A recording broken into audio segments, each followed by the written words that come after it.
Le lancement officiel de la deuxième édition du concours des journalistes, Plume Anti-Tabac, aura lieu ce mercredi 30 mars 2022 à Abidjan.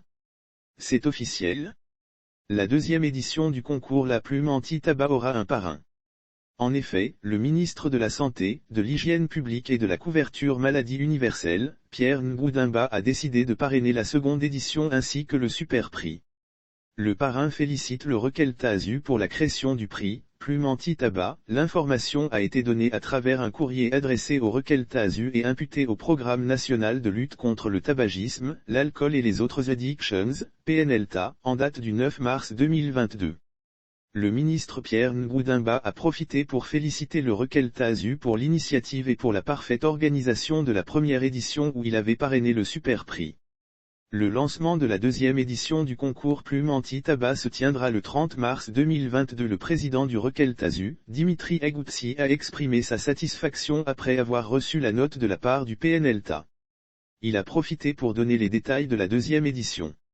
Le lancement de la deuxième édition du concours Plume Anti-Tabac se tiendra le 30 mars 2022 à la Maison de la Presse d'Abidjan. Aussi, une journée sportive se tiendra le samedi 28 mai 2022 au stade de la RTI. Cette activité sportive, football, permettra aux journalistes et aux acteurs de la lutte anti-tabac de resserrer leurs liens pour booster la lutte. Lire aussi Lutte anti-tabac, le réseau des journalistes, Rekel Tazu, salue la prise de 2 décrets par le gouvernement ivoirien. Notons que pour la seconde édition, chaque candidat devra produire une interview et un dossier sur les dangers liés à la consommation du tabac, l'ingérence de l'industrie du tabac dans la lutte et le cadre réglementaire de la lutte en Côte d'Ivoire, a déclaré le président Dimitri Egoutsi du Rekel Tazu.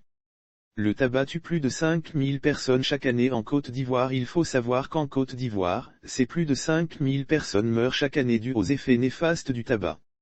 Il faudrait que les journalistes, à travers leurs plumes, découragent surtout les jeunes gens en les incitant à ne pas goûter à la cigarette.